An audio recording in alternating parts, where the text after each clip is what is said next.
Ayan mga kaps, so nandito kami ngayon sa Batangas Port. Sumakay kami ng Santa Edita Montenegro vessel. Ayan, papuntang Mindoro dahil magse-celebrate doon ang uncle namin ng kanyang 60th birthday at 3rd birthday naman ng aming pamangkin. Ayan.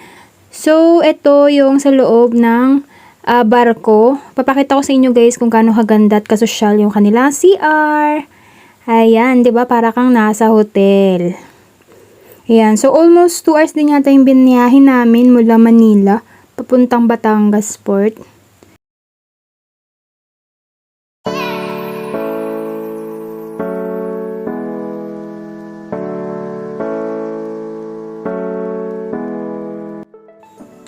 At nagbiyahe na nga kami.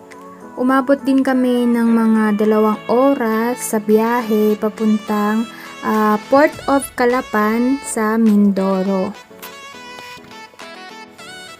Tapos, pagdating namin sa Mindoro, dun sa mismong bahay ng pinsan namin, nagpahinga kami ng bongga kasi nga sobrang haba ng biniyahe namin. Naligaw pa kami ng Manila.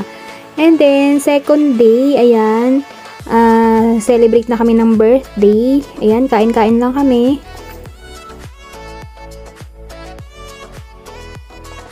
Tapos, after nun, kinabukasan, nagready kami ulit. Nagbiyahe na naman po kami. Ayan, mula Calapan, nagbiyahe kami papuntang Puerto Galera, which is siguro mga almost 2 hours din yung biniyahe namin.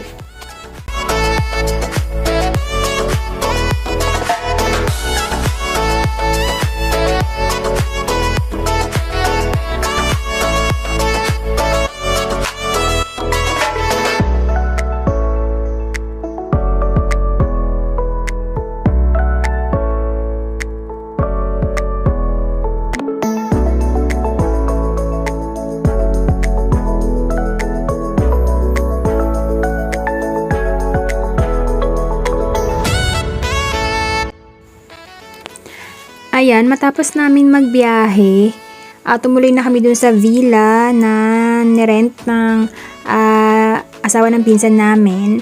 Alam niyo naman kapag libre, ayan, talagang go na go ang mga person. Ayan, ganyan talaga kapag libre. Ayan, so maganda naman siya, yung mga rooms nila. May aircon naman. Ayan. Ayan, doon kami sa may dulo kasi kami yung marami. Ayan, kami ng mga magpipinsan. Ayan.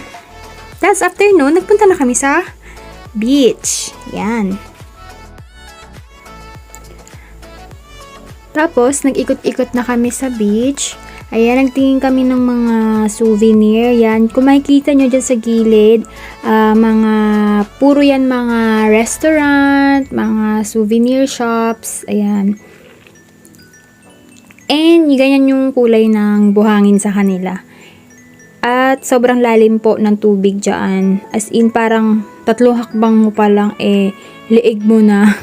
Tapos malalaki din yung alon. Tapos nag-stay kami dyan overnight. Ayan.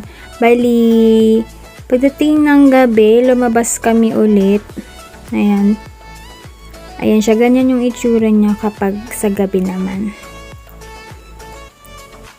Ayan, sobrang liwanag niya kasi maraming mga resort. Tapos ayan yung pinaka last day namin, yung ika 4 days namin. Nagbalik kami ulit sa dagat para mag-breakfast. Ayan yung kinain namin. At ayun nga, nagpicture kami doon sa, ayan.